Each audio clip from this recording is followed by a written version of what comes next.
pledge allegiance to the flag of the United States of America and to the republic for which it stands, one nation, under God, indivisible, with liberty and justice for all. This is the flag of the state of New Mexico and is the symbol of perfect friendship among united cultures. And Ms. Kara Cook, will you lead us in prayer? We gather here today to ensure the choices the constituents of Eddy County made are heard, counted, and certified. With your guidance, we are able to conduct a smooth election. I am thankful for our staff and all the election workers that were vital at this election. We are truly blessed. We also wish for a safe and happy holiday season coming up. Amen.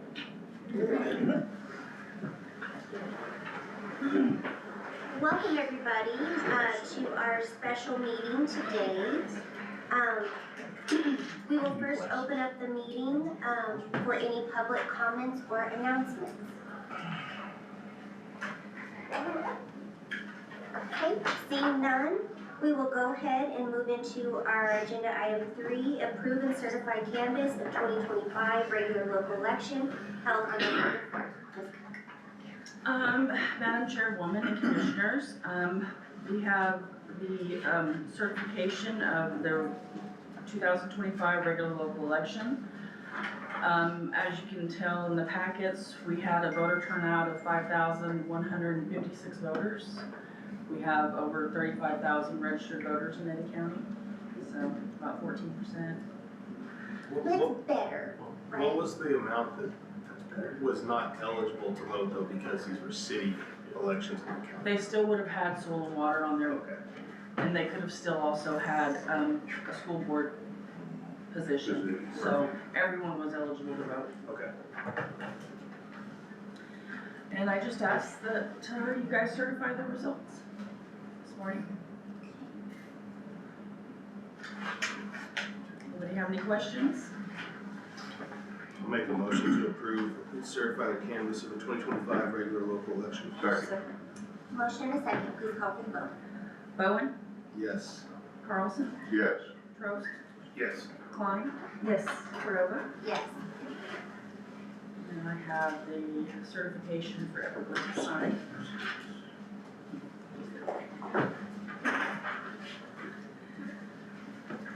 Thank you very much.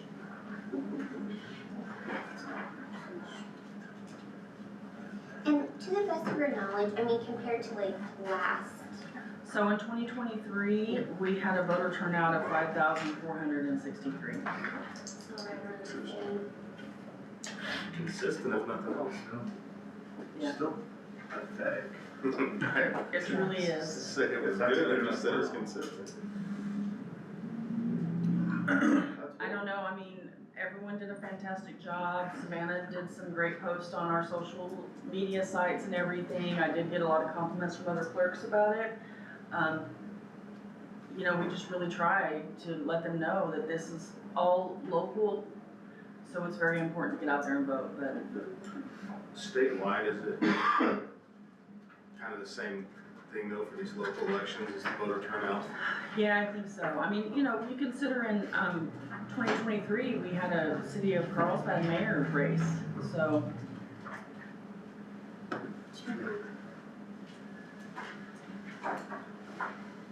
well, we do appreciate how many people work, you know, these polling sites, you know, even if there's only one It person takes a that lot. comes in. It takes a lot. Yeah.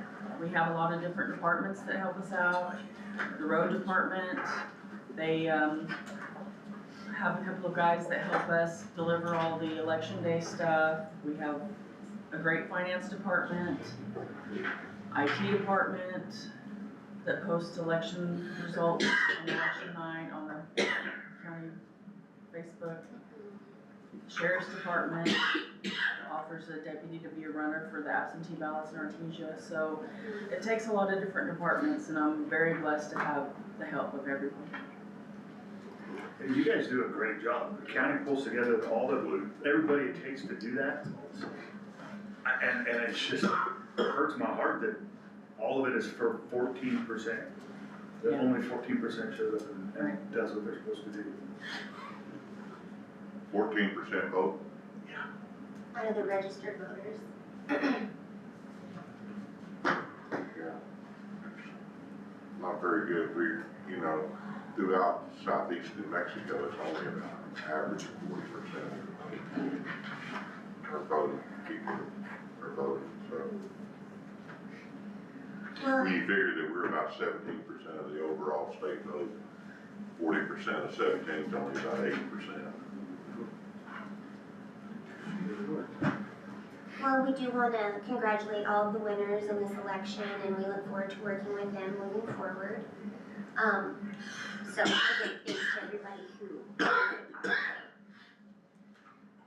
So we'll go ahead and move on to agenda item 4, R-25-101, resolution supporting the New Mexico County's 2026 legislative priorities. Mr. Bone. Alright guys, everybody in your packet of papers up here, there was a printout from New Mexico counties for the 2026 legislative priorities. They include House Bill 2 appropriations, IPRA improvements, and property tax exemption deadlines for veterans.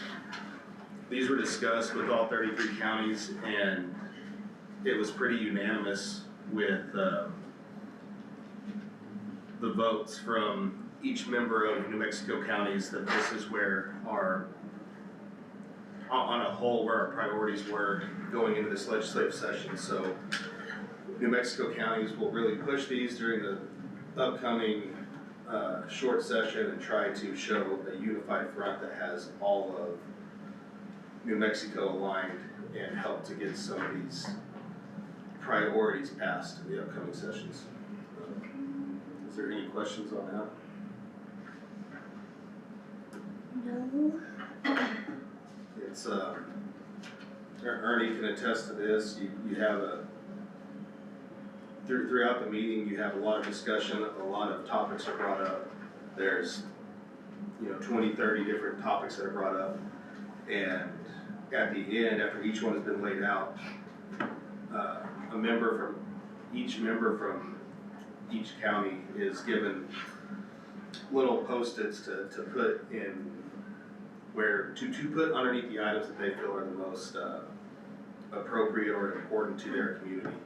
And it was pretty overwhelming to see, pretty alarming actually, to see how aligned all 33 counties were. There wasn't many outliers for some of the other off-topic things. Everybody was pretty unified in this. And I think Ernie can attest to that. That's kind of how it's been for the last few years. So it's nice to see that for all the differences we have throughout the state, we can still come together and have priorities that align, that we can try to improve. I'm glad to see that, IPRA is kind of front and center as well. And I know we have a presentation coming up about IPRA, but I think it probably is going to take all of New Mexico and all of the counties to help kind of modify that a little bit. So, thank you. Anything else you need to add on that? So with that, I'd like to make a motion to approve R 25-101. Second. Motion in a few seconds, please call for the vote. Bowen, Yes. Carlson, Yes. Trost, Yes. Klein, Yes. Cordova. Thank you, guys. Okay, next we have consideration of the establishment of the Municipal Housing Partnership Initiative. County Manager Geller. Chair, Commissioners, good morning. Very happy to present this item today for your consideration. This item was previously discussed at the October 21st meeting as a discussion item, and I believe is the result of the direction and input that the board members have given staff regarding how to increase or how to develop more housing throughout all of Eddy County. This concept or this initiative would have Eddy County setting aside more than $15.5 million to be distributed or allocated per each municipality based upon their population. That's really just proposing to do this right now for budget purposes. The board can amend this and the board can look to increase it in the future or now, whatever the board would like. This is, your initiative. And what this seeks to, the result of this initiative would bring about additional, the outcome of this would allow the county to partner with each municipality to bring about more housing in each municipality. This initiative, if today the board approves setting aside this $15,566,000, we'll let each of the municipalities know. And then as each municipality would have a project where they would like to use the funding, so for instance, the $10.7 million set aside for Carlsbad, that project would have to come before the board for your consideration. So it's not a guarantee, this is not a blank check. You know, the county writing Carlsbad a check for 10.7, there's 10.7 there. And as the city of Carlsbad or Artesia or Loving or Hope has a project, each project would require the board's consideration, would require an agreement and this board's approval. Stand for questions that the board may have. I love the idea. I love the fact that we're able to look at it all on a case-by-case basis. I like the 15.56 number. I'm not sure that I'm sold on each different entity having a number next to it. So if we could just have the 15.56 there as an amount that is set aside, but instead of having a dollar amount assigned to each different community or entity, they could come in and present, and then we can see fit as it's coming in. That way it's not Carlsbad, Artesia, Loving Hope can come in and present something case by case, and we can say, okay, we can review it as a board and say this makes sense, this doesn't. Then it's each project instead of, if you set 10.7, 4.2, or 10 and 5, or adjust the numbers however you want, a project may grow to meet those needs, or may have to shrink to meet those needs. So I think that not setting a dollar amount to each entity really opens it up to the projects that are truly shovel ready that are coming forward, and then each different, the city of Carlsbad can come and present this, say, look, we are ready, we want this, we need X amount of dollars, Artesia can do the same, Hope Loving, and we can review that as they come in, as the needs come in. And I think that's the most fair way to truly address the needs of the members of the county. Instead of Artesia saying, well, we got 4.3 million, let's figure out how we're gonna spend it. Correct. Well, Carlsbad said we expected to get 8, so now we gotta come up with another 2.5. So, I think this is just the most fair way, and that doesn't mean now, I'm not saying that if Carlsbad or Artesia come and say we have this $15 million project, that we say, great. So that's not what I'm saying at all. I just think it truly would allow us to focus on each different community's need versus just having a dollar amount slapped to it, because there may be something that we haven't taken into consideration from any of them that we could look at that we never saw, because each different entity is a part of our county, and that's what we're here representing. So there may be something that comes up that we would have never seen, never always would have overlooked. So this way, things can be brought to our attention, and we can truly make a judgment call united here as the presentations are being made. It might be interesting too to hear from each of the communities about what they have in mind before they're even shovel ready necessarily, but just kind of here's a list of the things that we're thinking. Surely they've been thinking about this, they've heard about it. To hear sort of the direction they are heading and what they think they could use this money for, to give us some framework, I think. And how blessed we are to be able to do this. Exactly. I would assume that we would only address shovel-ready projects. Oh, I agree. Nothing in the planning stages, which needs to be shovel-ready. And the only, I like what both say, and my only problem is I wouldn't want to see $15.6 million spent in Carlsbad. There needs to be some equality as to where the money is spent, and I'd hate to see somebody like Loving totally lose out. That's my that's my reservation with not having it. But, I mean, But that's. I guess that we can take care of that Yeah. as a board, but we just need to be aware that everybody needs some of it, you know? And because we need to grow the whole county. I mean, you'd be surprised when you go into the Loving area, which is just a little village, how it's growing and bursting at the seams and stuff. So we just need to be very cognizant. And my only, thought, some municipalities might be a little bit farther ahead in some of these projects or, where they're at in their planning or development, shovel-ready stage. And I wouldn't want them to kind of bump, another municipality because they're not, as prepared. So, my hope is that if we do kind of, look at it as a whole sum versus divvying it up, that we consider that as another municipalities too. Yeah, and we don't want somebody like Loving or that, I keep saying Loving because they're just growing so much. I just don't want them to feel like that, hey, Carlsbad and Artesia's gonna take all the money. No, and we're not hard capped, I don't think, at the 15.5 either. Yeah, Like you were Well, we saying, can always if add a to this. municipality comes and says, look, we've got this, and it's a banger project, I think we could address it individually, so I'm good with that.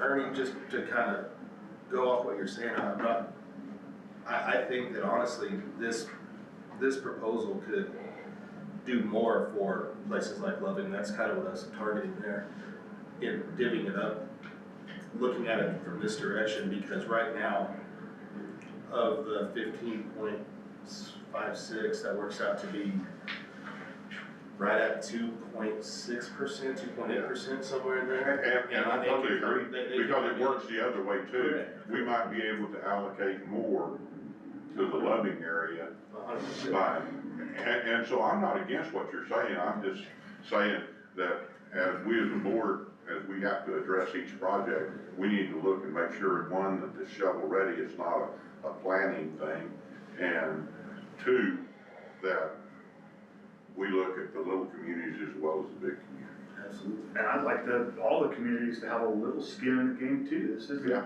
Absolutely. just charity. Yeah, 100%.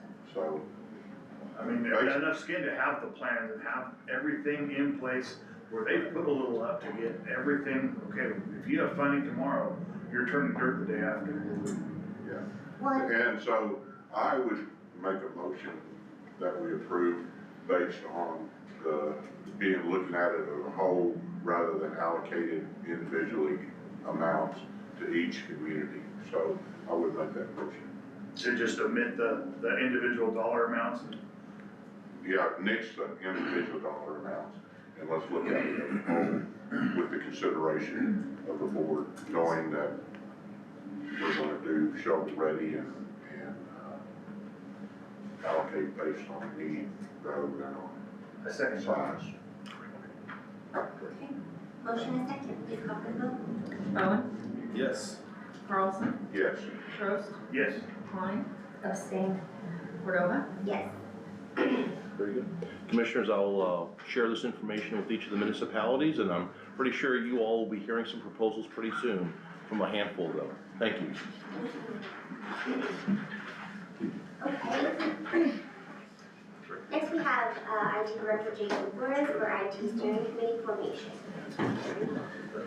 Good morning, Commissioner and I come forth today to seek approval of the creation of the IT steering committee. The main idea, amongst other things, for the committee is to plan and implement a 5 and 10-year plan, not only for Eddie County as an organization, I think for the community as well. Steering committee, IT steering committee is considered best practice in the IT world, and it's common in both public and private sector. The committee would assist of the commission chairman, chairperson, and vice chairperson, county manager, sheriff, IT director, the warden, and the finance director.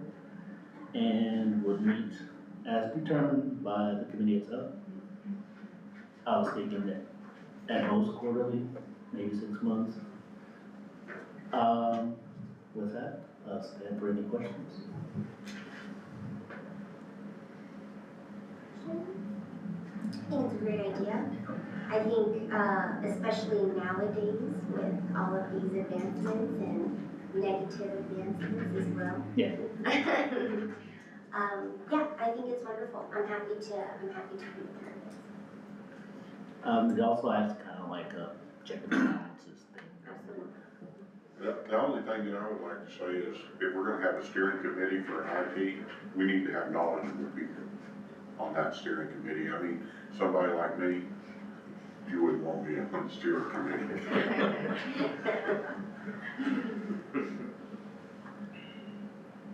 Okay, well, The IT director is. yeah. Yeah, I guess that's.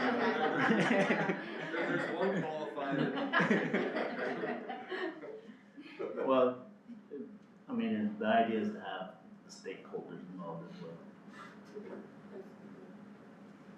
Okay, well, I'll look for a motion to approve IT steering committee formation. I move. Motion is second, please call for the vote. Bowen, Yes. Carlson, Yes. Trost, Yes. Klein, Yes. Cordova. Yes. Thank you. Thank you. Okay, next item, A-25-135, Behavioral Health Planning Grant, Ms. Deborah Hampton. Chair, Commissioners, Deborah had an emergency this morning, so filling in for her is Ms. Brandy Mendoza. And we also have a guest from Carlsbad Lighthouse, Mayfield. Good morning, Brandon. Ms. Brandy. This behavioral health planning grant, the region struggles with ongoing challenges in behavioral health services, especially in unserved rural areas. High rates of substance use and mental health crises, along with shortage of providers, show the need for better planning in our community. To help the shortage, we have applied for this grant, and Phil can fill you. He was there on Friday. Sure. Madam Chair and Commissioners, thanks for the chance to share about this. I want to tell you, there's really two opportunities for funding that are coming up through the state. This year they passed Senate Bill 3, which was the Behavioral Health Reform and Investment Act. And with that, Senate Bill 1 was the creation of a trust fund for behavioral health that they hope to fund up to about $1 billion in the next few years, which will allocate on a regular basis. And then with the budget this year in House Bill 2, there was also allocation to get this started. And so altogether, there's about $200 million that was allocated for the startup, and then there'll be a recurring roughly $50 million once they get the trust fund started that'll be distributed annually. And the way they'll distribute that is to regions throughout the state, and those regions match the judicial districts. And so our region is Eddy, Lee, and Chavez County. Each district will make a regional plan that can have up to 5 priorities, and each priority can be attached to a grant that lasts for up to 4 years, and then those will get revisited annually. So this is kind of a new process for behavioral health funding that decentralizes it from the state level and puts it in at the regional level to address the needs. And there's pretty broad latitude for each region to pick their priorities. There's a planning process that goes with that, and the first step in that was to determine the accountable entity for each region, and Eddy County was selected as the accountable entity for our region. There'll be a planning process that UNM will come down and do what's called sequential intercept mapping. If you've heard of the Miami model, it's essentially a way of looking at behavioral health in parallel to the justice system as a way to when can you intervene and divert people from getting involved in the justice system if they really need behavioral health, which makes the process a little limited because there's a lot of behavioral health that has nothing to do with the justice system. But that's still part of what was written into the bill and will be part of the process. We were scheduled for March for our regional planning, and so we anticipate having that. Then of course Bernalillo County is going first in November and we're in March, but they haven't released the formula on the allocation of the funds, but there'll be some way to make sure that every region is proportionally allocated funds. based on those plans. And they'll have to be submitted by June 30th of next year and approved by the executive committee that was created for this bill. So that's kind of the process. There's a few special allocations in there that are worth noting as we're looking at the funding process, because there are areas where there'll likely be more funding available. The biggest one was $28 million for certified community behavioral health centers. As I mentioned when I presented to you guys a couple months ago, Lifehouse was one of the first in the state. Lee County has one that's applying now, and actually Lifehouse is working with Chavez County to look at providing CCBHC services up there in the future. So CCBHC is unique because it's based on a community needs assessment, and you're allowed to be paid for and include in your costs things that aren't traditionally billable for behavioral health, so it builds in some local flexibility. There's also $23 million allocated for behavioral health crisis services and $10 million allocated for assisted outpatient treatment and diversion, which are the assisted outpatient treatment is for high psychiatric need patients that are interfacing with the justice system. And so it's really for the folks that are stuck in kind of the cycle of being found incompetent in court, but constantly through the justice system. It's a way to give them a little more connection to services and require them to participate on a different level than is available until they pass that statute. A few priorities that I think we'll have as a region for that. One is, having spoken with Judge Riley and some of the other folks in the justice system, I think assisted outpatient treatment is something that would be useful in our area. There are people that are kind of stuck in this cycle of the jail and the hospital and the psych hospital and bounce through that. And this is a way to increase the services that they have available, and kind of puts a court order behind it to help with kind of the motivation and the accountability for that. As you guys know from what you just passed, housing is a major issue. There was some housing written into this bill, about $100 million. The governor line item vetoed that those were allocated for Bernalillo and Dona Ana specifically. However, when it was rolled out, it was still allocated to those counties, so none of it was available to rural counties like ours. We have a program called the Fresh Start Program that's a small grant from the state for rental assistance for folks in opioid recovery, and it's something that we spin down very quickly. There's huge demand for it, so finding ways to provide supportive housing for individuals with substance use and behavioral health is something that could really be helpful. You guys can imagine when you're in a tight market, if you have a felony on your record, if you have a history of anything that pops up, you're gonna get kicked out of the pool of people being considered. And to try to get back on your feet and overcome these things when you don't have consistent housing is, stacking the cards against you. I mentioned CCBHC already, but I think that would be something that makes sense because of the specific allocated funding and its ability to be connected to local needs. And then I think children and youth are something that are going to be left out largely in the sequential intercept mapping process, because it's not where you see the most justice system involvement, but it's an area where behavioral health in our state and in our community is way behind. And so finding ways that we can improve the services to youth and adolescents would be very worthwhile in our planning process. And everything from mental health education to coaches and teachers and things to residential treatment for children. There's not a single residential treatment center for adolescents in our state that's accredited with the highest federal level standards. And so there's just huge gaps, and we unfortunately have a CYFD that's struggling, to say the least, that isn't really meeting those needs. The second opportunity that's also related to this, there's about $50 million of the money in House Bill 2 that was specifically allocated to be spent by the end of FY27.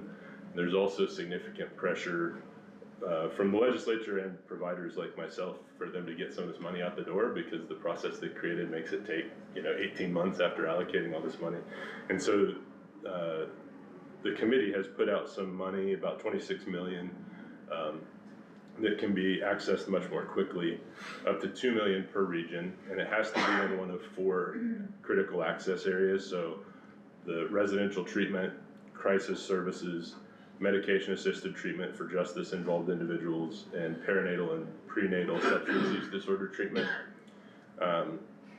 The application for those will be due by December 19th, Eddy County is, is the accountable entity, will have to take all the requests in all of those areas from our region and put it into a single application and submit it. I think crisis services are a big area that we've expanded here in Eddy County recently, and that there's a huge opportunity for more of that. I'll tell you just real quickly, we had a call the other day.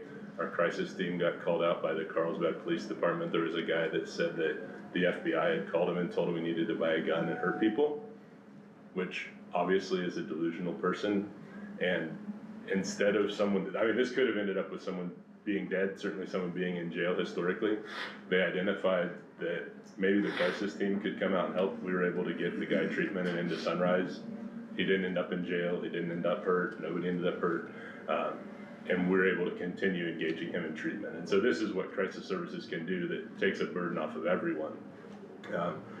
Both Chavez and Lee County have identified those as priorities as well, so I think it'd be an easy one that we could all agree on and get some funding for. Also, all of our jails have a new mandate coming from the state that takes effect soon on having medication-assisted treatment in the jails. It may be another area where there's easily some opportunities for putting together something quick for this proposal, because we only have about a month to come up with it. Additionally, with the emphasis on prenatal and perinatal STD treatment, Lifehouse is one of the 2 agencies in the state that offers residential treatment for women with their children. And so if there's additional funding available, we could help expand that program as well. So there's definitely several needs. These are 2 opportunities for funding that will really help benefit Eddy County and our region as a whole with the services that are there. Happy to answer any questions. That was a quick, maybe not that quick run through of what's there. I'm very appreciative of Deborah's work, Brandy's work, and Phil's work on this. And this particular item, if it's approved, it really puts Eddy County at a strategic advantage, as we will be the accountable entity for the region. We'll be the ones receiving the funding. Again, as Phil mentioned, Chavez County, Lee County, Eddy County, the region mirrors our judicial district. So I believe it'll be a little bit of a strategic advantage of us receiving this funding and taking the lead on it. And I believe that we have the expertise here at the county, as well as our PSA partners, to include Phil, as we're capable of overseeing it. I think we need to, jump on any opportunity that we have to receive funding and to be the designee of that funding, especially in this field. So I think it's a wonderful opportunity for Lake County. Happily make the motion to approve 825-135. Second. Motion and second, please call for the vote.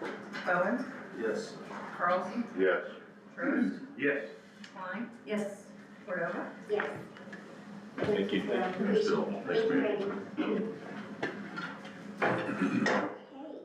Okay, next we'll move into item 8, reclassification of safety manager to safety officer. Ms. Jennifer Armendariz.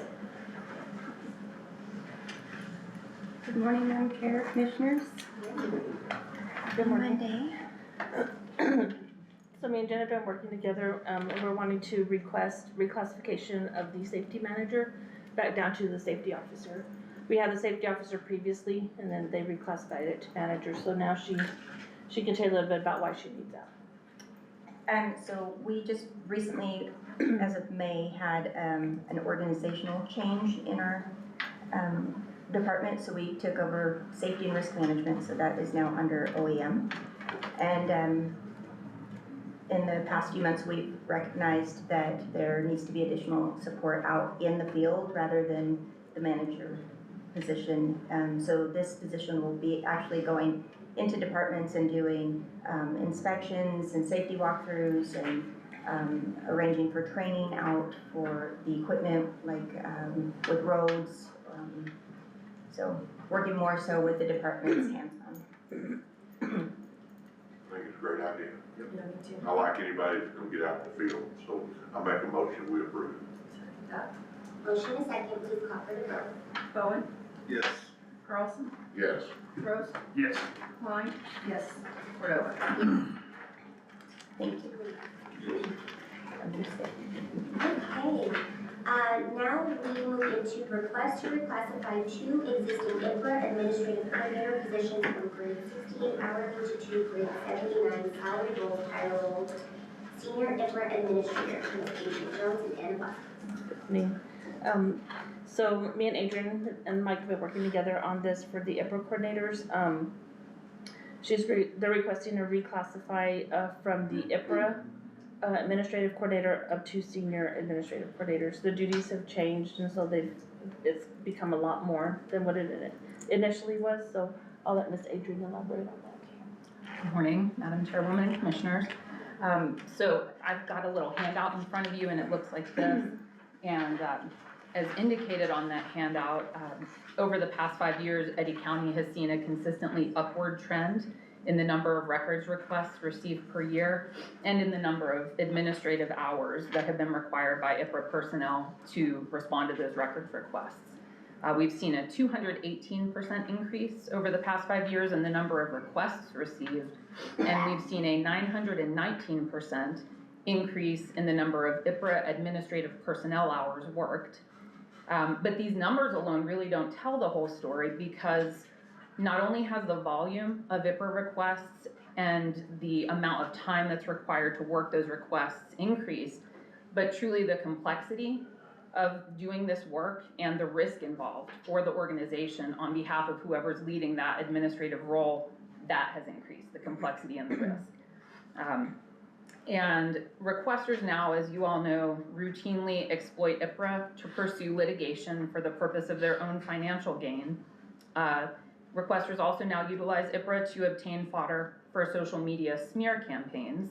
And those are just 2 of the ways that this public service is exploited and requires a lot more technical and risk management level of expertise to manage.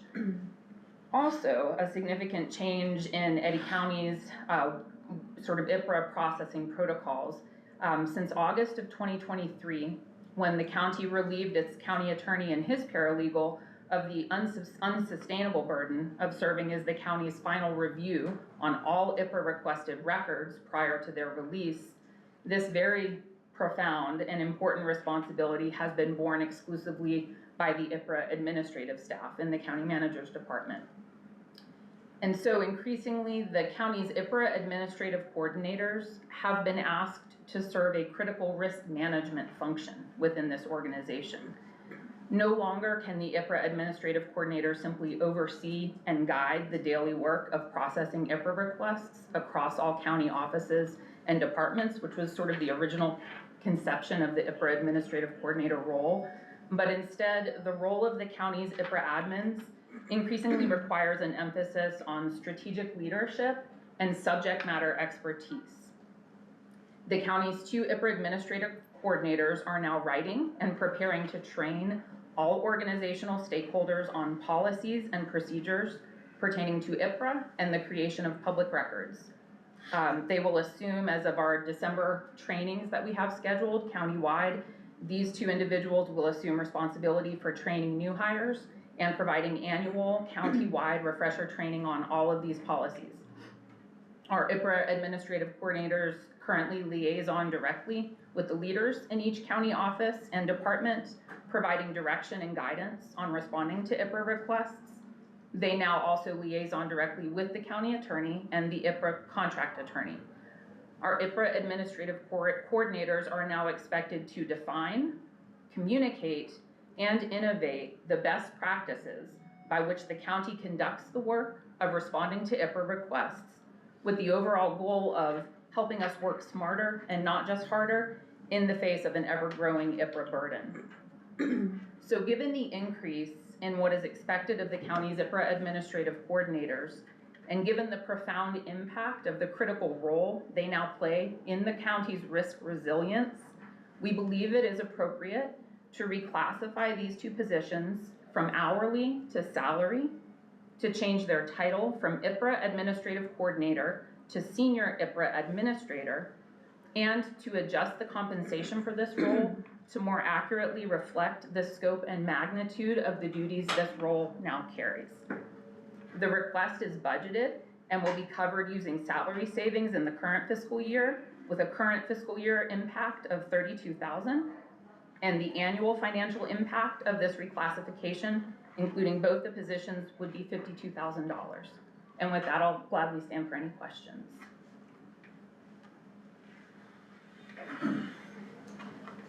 I'm really happy that New Mexico County's decided to take on, or prioritize IPRA, because the abuse that is going on is completely disgusting. I think Phil said it best, he was like, isn't this upside down? I surely A will. business that can into other people's business are profiting for no reason. And that's it.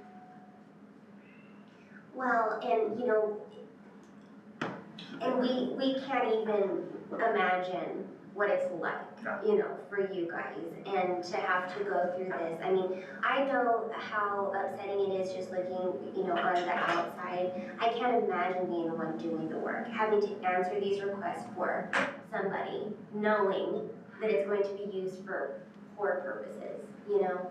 So, I mean, obviously, I think we're in agreement. We want to give you guys what you need, you know, and to streamline, to educate departments. It's unfortunate that we're having to do this, but, you know, again, I want us to be prepared and kind of progressive, you know, in this as well.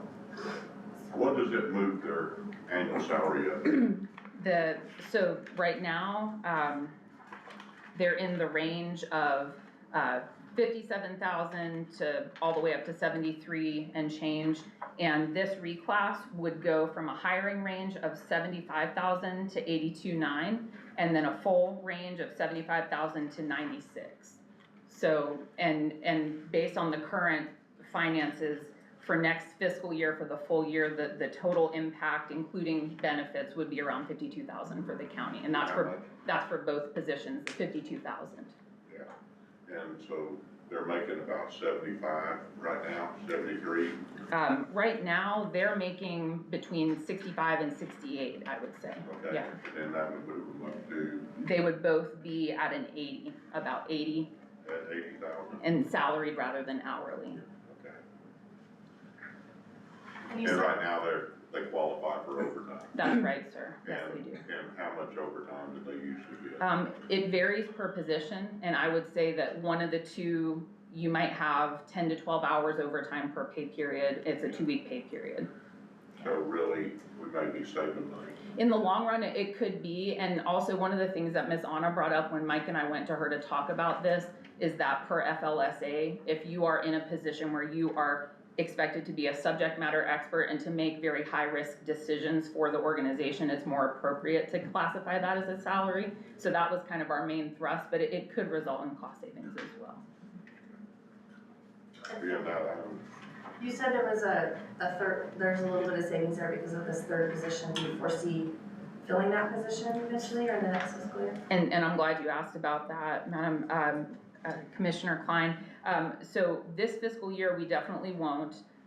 We've talked about it with the team, and we've decided that right now they're able to sustain the workload, and we're also really focusing on this push to get these policies on the books and begin focusing on establishing a protocol for training on that with new hire orientation and et cetera. And so, you know, depending on how the IPRA burden goes, but we foresee that continuing upward trend, we would imagine there may be a need to continue adding staff. But again, part of our thrust with considering reclassifying them is really putting a heavier burden on them to help us really strategize how to work smarter. And I think there's a lot that we can do, you know, on that front.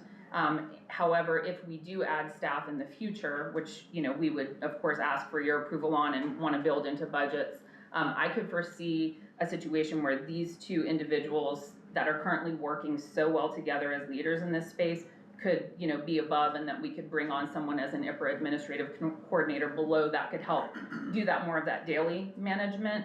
But the two people that we have in these roles right now are really extraordinary, and they have a remarkable chemistry together. And they've really developed a command of the statute itself.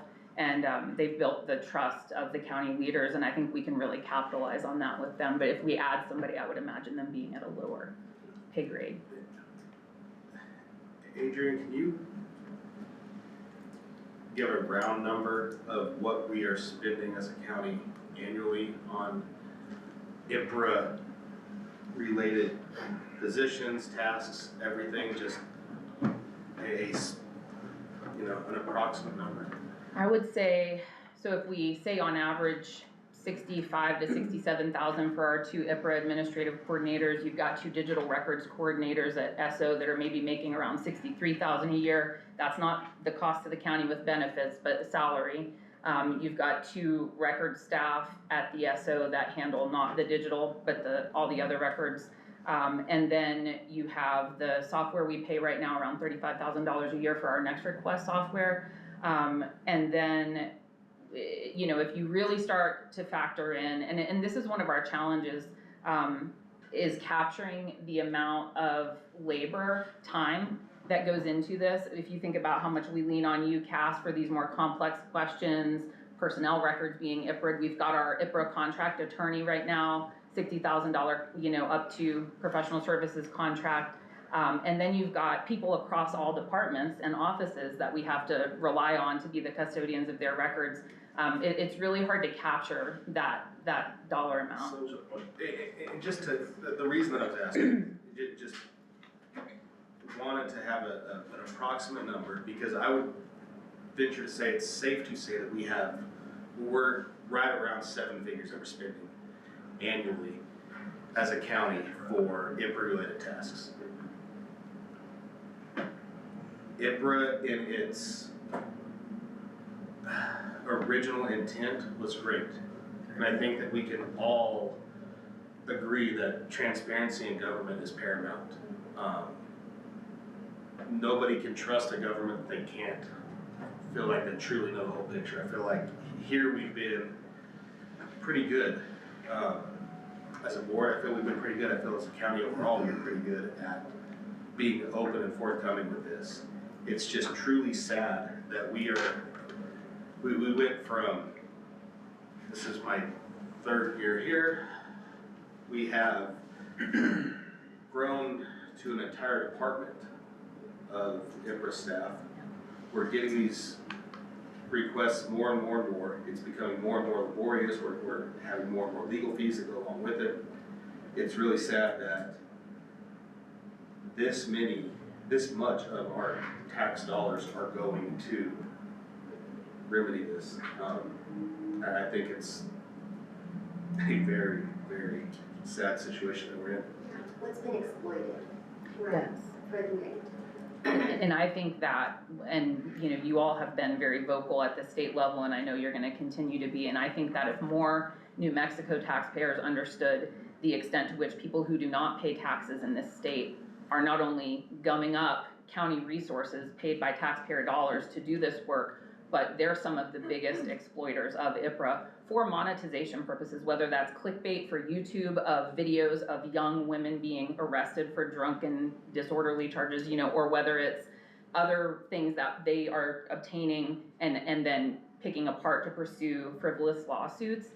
It's become an income stream, and largely what we see, and we see this with our colleagues at the state level that do this work, it's people outside of the state and even sometimes outside of the country. And I would like for our citizens and residents to understand the reality of that and the cost to them, because I think that would involve more of them in advocating for reform.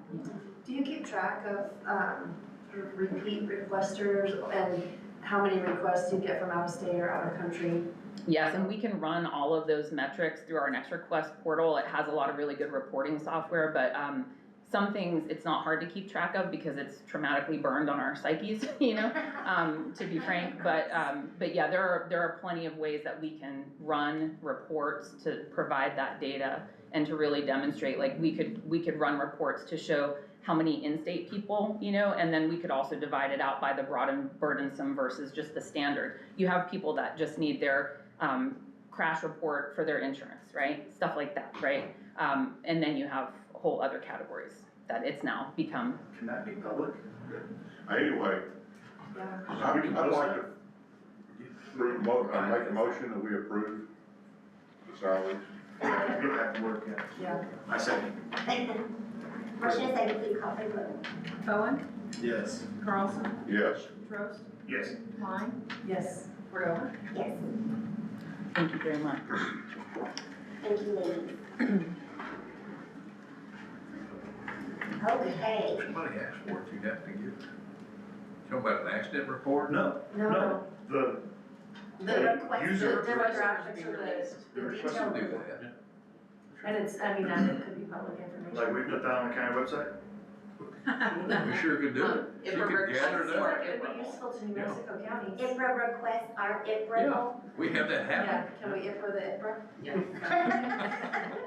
I mean, not that y'all need more work to do, but I think it would be good information for people in the county to see just Well, why we're so hot about this. because I think, especially right now, there's one source driving this, you know what I mean, and there's no opposition. And so that might be a way to, I don't know. Some people might get a kick out of the clickbait type things or whatever, but if they knew the cost to them and they're at the county level, they might rethink their entertainment level. Maybe, Maybe, yeah, or they're just bad people. maybe, yep. Okay, all right. Moving into item 10, request for procurement administrator overhire, Ms. Anna Vasquez, and speaking for Roberta Gonzalez as well. Okay, Roberta's wanting to request an overhire for the procurement administrator. Unfortunately, our current procurement administrator will be leaving us, and she has graciously, told us that she would be able to stay until that person is hired and trained. So, that's what this overhire would cover. It would cost us roughly $88,938 for the rest of the remainder of the fiscal year. I believe Roberta reached out to some of us and discussed this with us. Do we have any questions, concerns? I think that the overhire here is, it's good use of it because we are having the experience, train, whoever the replacement's gonna be, and it takes the burden off of the rest of the already overburdened finance department, so this is a good one in my opinion. I'll make a motion to approve. Second. Motion in a few seconds. Please call for the vote. Bowen, Yes. Carlson, Yes. Trost, Yes. Klein, Yes. Cordova. Yes. Thank you. Thank you. Okay, now we have Chief Joshua Mack on Oxy donation for SINMAN Advanced Life Support Mannequin. Madam Chair, Commissioners, this is just to let y'all know, Oxy did make a $15,000 contribution to us. It's gonna be utilized to purchase a SINMAN Advanced Life Support Mannequin, which will allow our firefighters and our partner agencies that come and train with us to have a real-life simulation without the exact patient. So it's upping our ability for EMS training. So we just wanna thank Oxy and get approval for the donation. We need to send them a thank you. Yes, sir. I'm making a motion. Okay. Motion is second, please call for the vote. Bowen, Yes. Carlson, Yes. Trost, Yes. Klein, Yes. Cordova. Yes. Thank you, Commissioners. Thanks, Chief. Okay, next item, we have Chevron Grant Award, Emergency Management, Ms. Norma.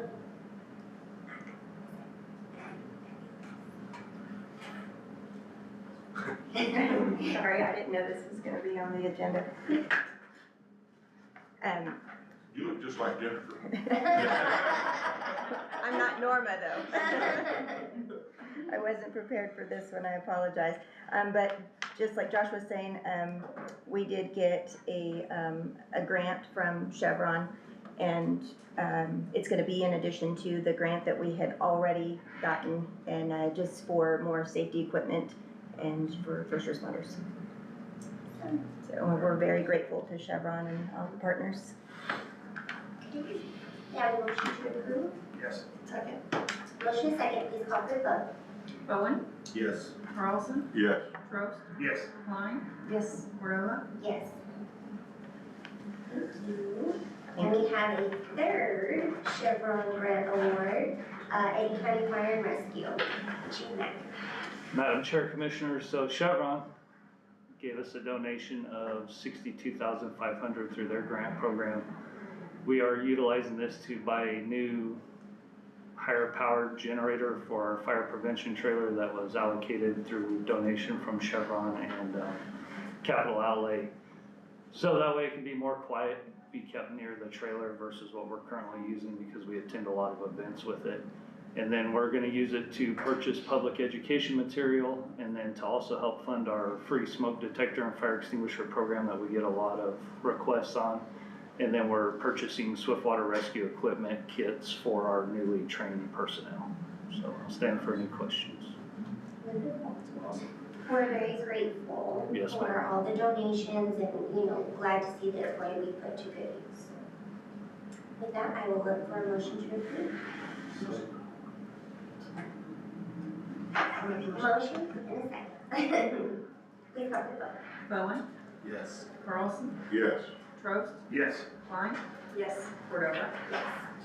Thank you, Commissioners. Our next item, it looks like we do have, an executive session. The board may go into executive session in accordance with the State of New Mexico Open Meetings Act, section 10-15-1 H8, which authorizes the Board of County Commissioners to go into executive session to discuss real property. With that, I'll look for a motion to. Second.